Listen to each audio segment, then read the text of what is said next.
Hello and welcome to After Scientology, Straight Up and Vertical, the weekly show where Tony Ortega and I get together and go over the week's events in the Church of Scientology as reported on Tony's Substack. Hey, Tony, welcome back to the show.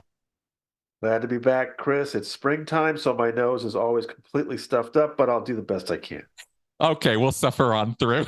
Yes. And I am personally very happy that the weather is turning here because Colorado has been cold.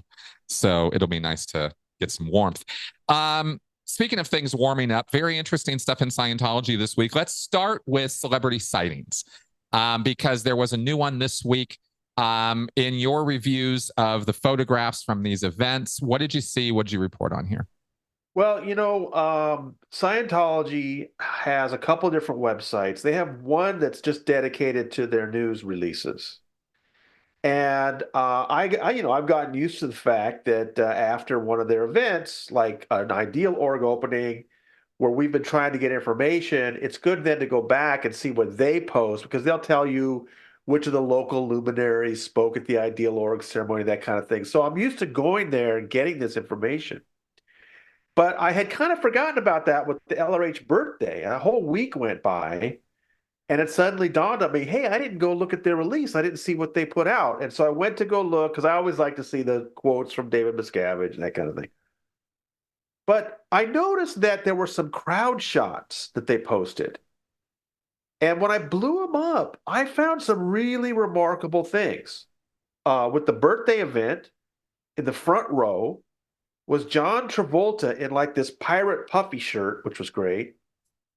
And standing next to him was a very pregnant Elizabeth Moss. Mm. We have never seen Elizabeth Moss at a Scientology event. So I thought that was a big deal. I put that out last week. And then I kept looking and found that I realized I hadn't gone that closely through some previous ones. So I went to the New Year's event, looked through those photos, and sure enough, Erica Christensen was in the front row. I didn't realize that. And possibly Juliette Lewis. There's a woman in the front row. Unfortunately, that photo is from such a distance that I'm not sure that it's her, but it looks a lot like her. And then just this week, I decided, I'm going to keep going. I looked up the two LRH birthday events they had at the auditorium at the Fort Harrison Hotel in 2022 and 2023, basically when they were still kind of on pandemic, protocol, and they hadn't taken it back to Ruth Eckerd Hall. And the 2023 LRH birthday, so just about a year ago, Jenna Elfman and her husband Bodie are there, John Travolta, but for the first time ever, I spotted Michael Pena. He's in there in the photos. This is an interesting person because a lot of the people like Elizabeth Moss, Erica Christensen, Vonnie Ribisi, the sort of younger Scientology celebrities all grew up in it, Yep. right? They all had parents that brought them up in it, so they didn't join. Michael Pena joined in around the year 2002 because he said he had seen Jenna Elfman giving an interview about it. Now, Michael Pena's career is really, really getting better and better. Maybe not as good as Elizabeth Moss, but he's getting better and better roles. I've seen some really good write-ups on him. People really like him. Yep. But there's always been kind of a question, like, how into it is he? He went clear in 2016. He's married to Bree Schaefer, who was Danny Masterson's assistant. And so there was a lot of question about whether she was going to get pulled into the criminal trials. And for the first trial in the fall of 22, Bree Schaefer was on both the prosecution and defendant witness lists, but neither side called her. Mm-hmm. Right around a few years before, 2018, Michael Pena and Bree Schaefer bought a house in Clearwater and moved from LA to Clearwater. So many other celebrities and so many other people did, right? Okay. So the first trial goes through, they don't call her. Between the two trials is when this LRH birthday event happens, and there's Michael Pena. Now, if the picture was a little bit wider, would it have revealed that maybe Bree was there with him? I don't know. I can't see the woman that's next to him in the photo. But I think it's significant that Michael Pena was there between the trials at the LRH birthday event. And I think it's a big story. It's kind of amazing. I've been thinking about this, Chris, that think of how many news organizations and websites are obsessed with Scientology celebrities, and they're constantly putting out who's left Scientology, who's in Scientology, which celebrities are associated with Scientology. Like every week, there's a new slideshow of all.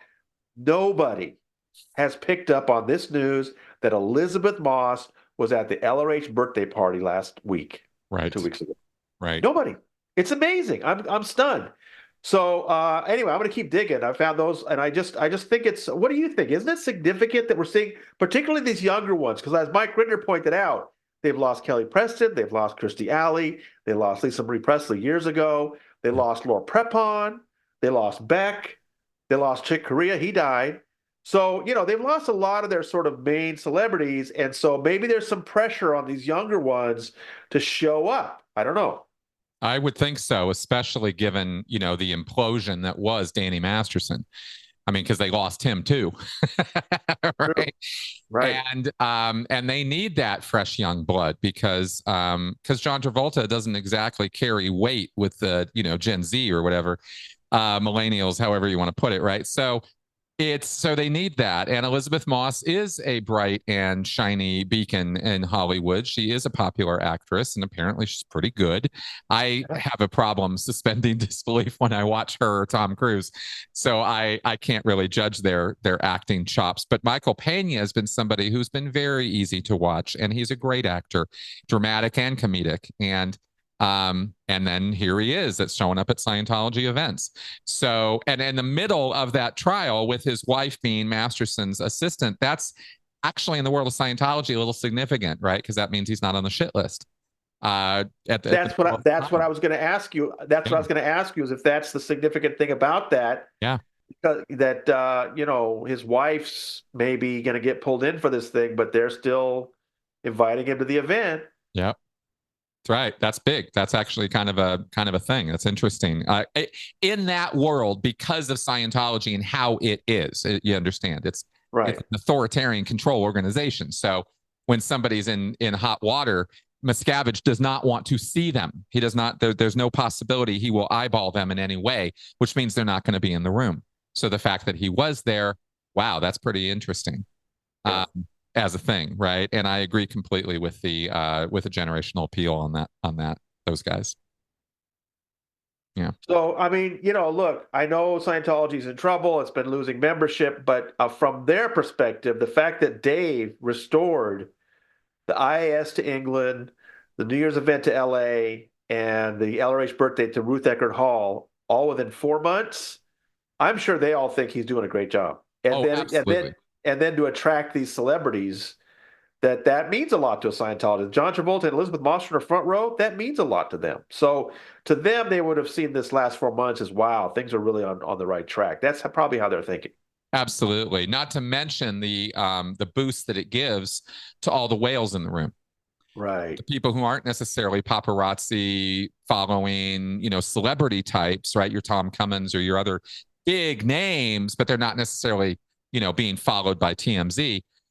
But they're aware of the Scientology celebrities. And when the Scientology celebrities are there, it's like, oh, yeah, everybody's winning, winning, winning, right? And that's the thing that Miscavige really has to keep going with these folks is I don't know that it's clear for folks that, Scientology is so abusive and so authoritarian, but there's this veneer that exists within it of happiness and joy and spirit of play. And we're so winning right now. Right. And you get this kind of glassy stare. I lived in that. And that's how they keep everybody kind of in this sheen of happiness, you could say. Right. Even in the midst of Masterson's awfulness is, yeah, but look at him and him and him. And look at how we're winning so much. And I think that's exactly why at the event that we just got the leak of, which we'll talk about, the first part is exactly what you just said. We're back, IAS and New Year's, and here we are, and the executive trainees and all that. So inside the bubble world, it's not doom and gloom at all. It's very much we are winning. I think that's the point I'm trying to make here. Yeah, yeah. Yeah. Yeah, big time. Um, okay, well, speaking of maybe reasons they're really not winning, let's talk about some legal updates here. And we had a few because we had requests to change judges. We have an appeal filed, and we have Leah's response on this judge thing. What happened this week? Right. So a couple weeks ago, uh, Judge Randolph Hammock finally came out with his final ruling on these motions to strike. Scientology was trying to gut Leah Remini's lawsuit before it could really get going Yeah. by having him throw out a bunch of stuff. He did take out a number of the defamation claims because they were either things that were too old or they were just opinion. He even talks about that unfortunately they can call her a Nazi if they want to. It's free speech. Uh, but what struck me as so strange is a number of news organizations reported it as if Leah's lawsuit was on life support. I mean, they were talking about it being gutted. They were talking about how it's barely there anymore. And I'm like, what can they not see the actual ruling? Because the actual ruling, yes, the judge removed some defamation claims, but there are 9 causes of action. Defamation is only one of them. And he kept in 8 out of the 9. All the harassment, tortious interference of her business, the stuff that really matters, like people harassing her family, people harassing everybody she works for, all of that's still in there. That's And right. I was trying to caution folks, don't get scared by these headlines. These other news organizations don't know what they're talking about. Well, some confirmation of what I'm talking about is that David Miscavige was so unhappy with this ruling he asked for peremptory challenge of the judge. In other words, you can each side can one time just remove the judge, no questions asked, no reason given. You don't like it. Leah did it right off the bat. When she first sued back in August, she didn't like the judge they got, and she had him removed. A woman judge named Barbara Shepard came in. She removed herself because her husband had worked for Scientology. That's how we ended up with Judge Randy Hammock. And I Right. like him. I like him. There were some things about him I don't think Leah was all that thrilled about, but I thought he was really good. He talked about common sense. He said that, of course, Scientology shows malice when they're attacking her. I mean, just great stuff. And that made David Miscavige unhappy. So he's asked to kick him off. I think I've heard somebody saying that maybe Miscavige asked too late. We'll see. I don't know, but I think they get their peremptory, challenge. And then after Miscavige did that, the next day, William Foreman, the attorney for Scientology, filed notice of appeal. They don't like this ruling so much. Not only are they kicking the judge out, they're going to appeal his ruling. So again, those news organizations that were telling you that Leah's really on the rocks, they were wrong. This was a very bad ruling for Scientology, and they're acting like it. And they're going to appeal this, which means everything gets put on hold for who knows how long, right? Right. In the meantime, Leah's team had this really wonderful, cheeky suggestion. They said, look, there's 2 lawsuits right now in Los Angeles Superior Court that are very similar. The Bixler lawsuit, which is the lawsuit by Danny Masterson's victims, the Jane Does, who are suing Danny and Scientology for harassment. Leah is suing Scientology for harassment. A lot of their claims are similar, and they're making rulings that are similar. And Judge Upinder Kalra in the Bixler suit just had a wonderful ruling that really slapped down Scientology's attempt to gut that lawsuit. So Leah said, hey, put him on our lawsuit too. You're going to save time, save resources. It's basically the same thing. If you have 2 different judges, you have a possibility of their rulings clashing. Just give it to him. I don't know if they're going to go for it, Chris, but it seems to be like a very clever suggestion by Leah. I thought so too. I definitely thought that was cheeky, and actually legit. Like it's a logical choice to make, actually, for everything you just said there. So, yeah. So we're gonna see how this rolls out. But it's the usual, scorched earth, delay, delay, delay, anything you can do.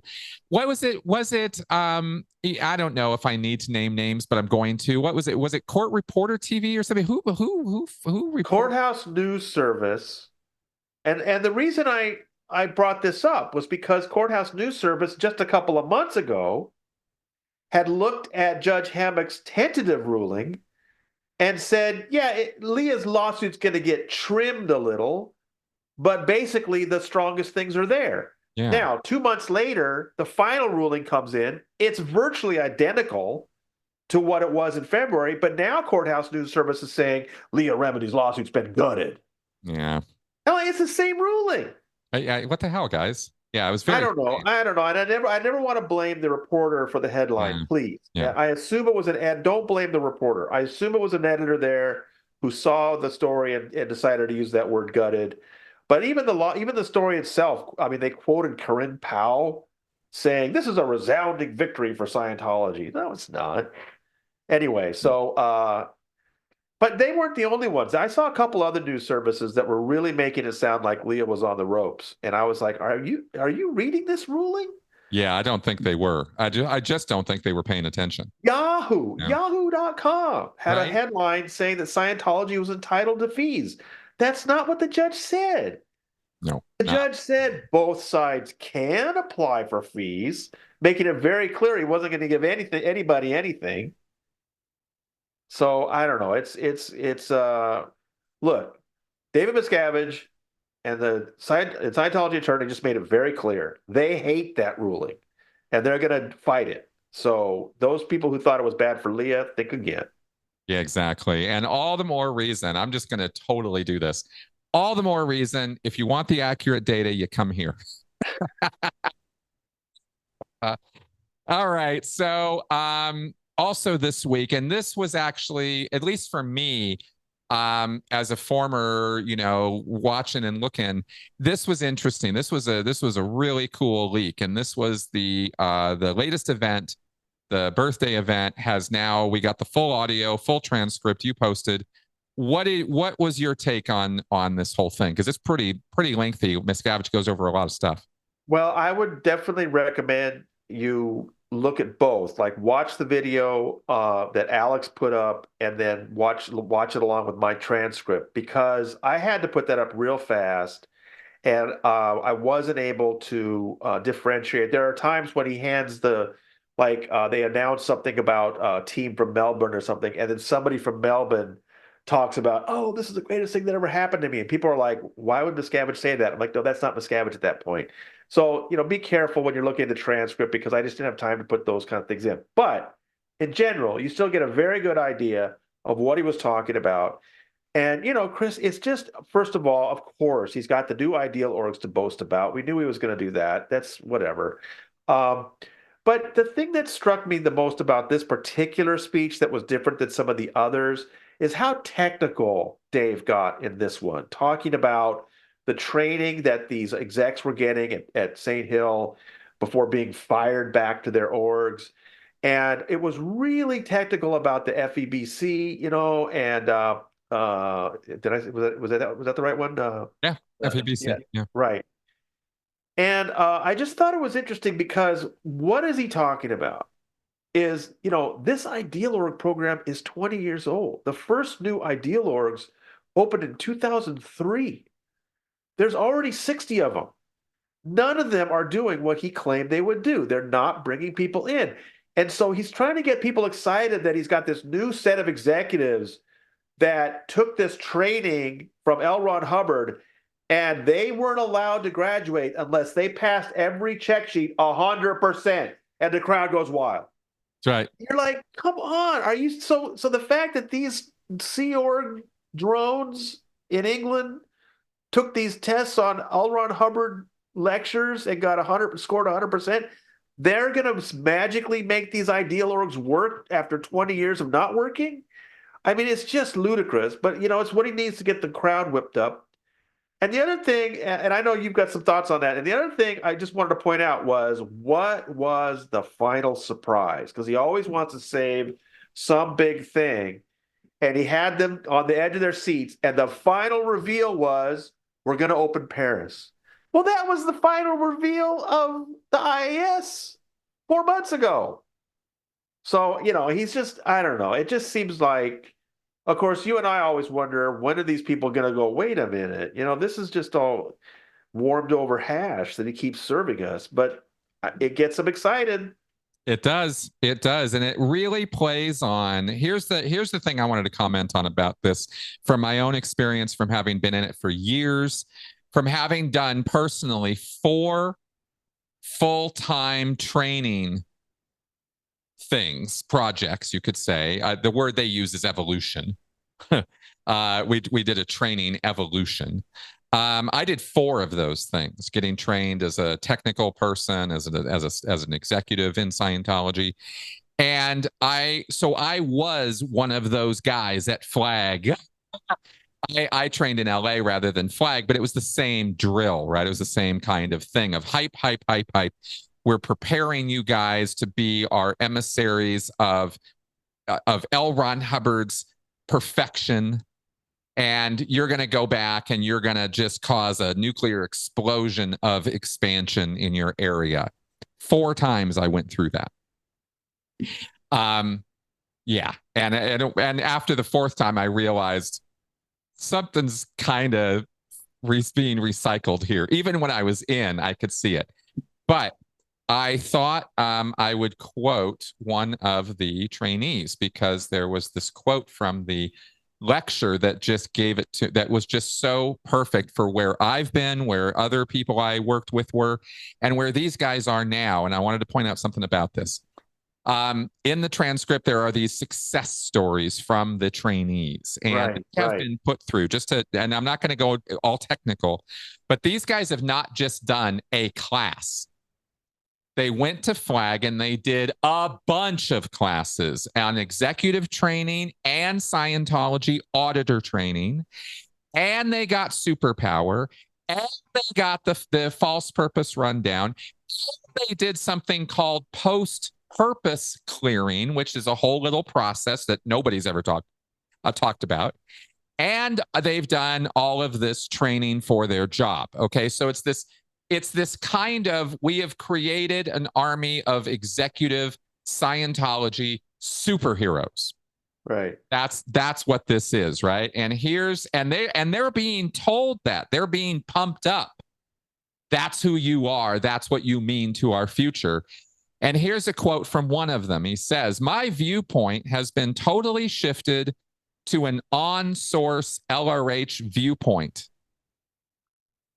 Literally what we talk about with cult members. They become the cult leader. He's literally saying that right here.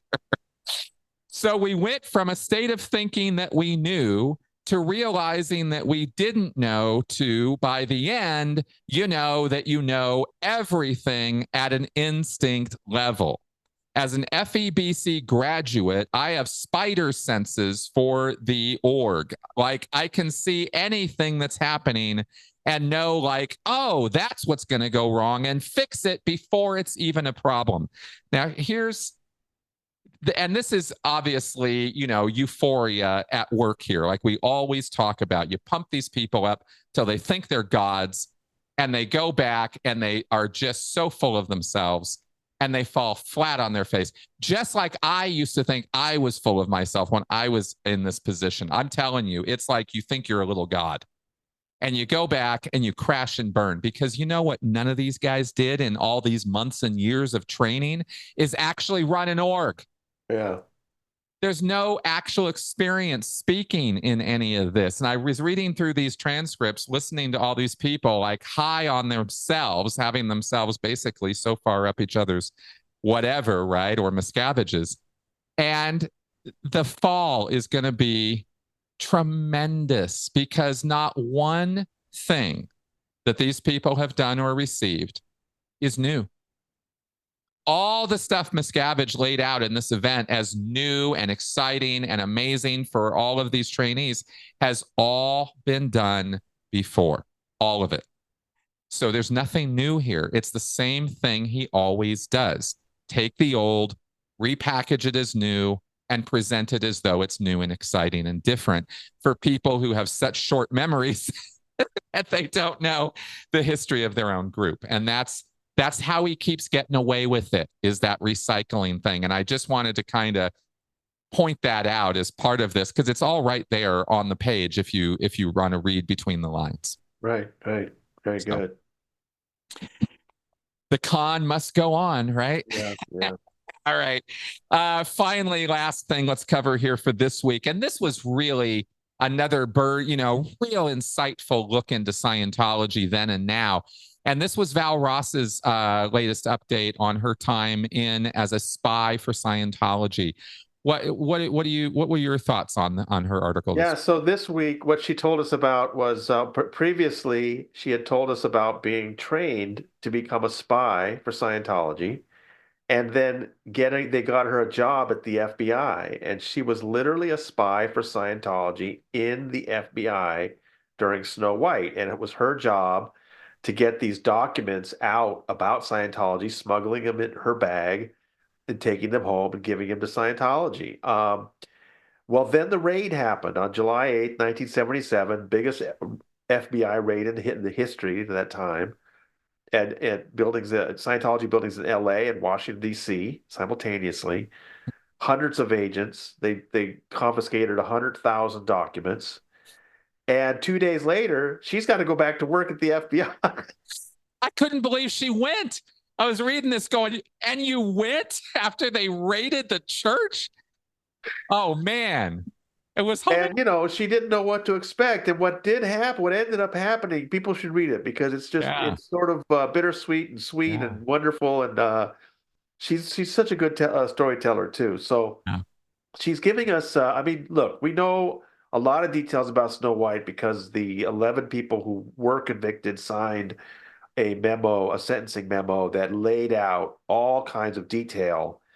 But you just don't have somebody who was infiltrating the FBI for Scientology telling their story. This is Yes. really new. And Yes. she's doing it in installments, and it's really thrilling. So I'm just so happy that she's been giving me these items. They're great. They really are. And they are such a great boots on the ground viewpoint of the thing. You're not getting the big picture, you're getting her picture.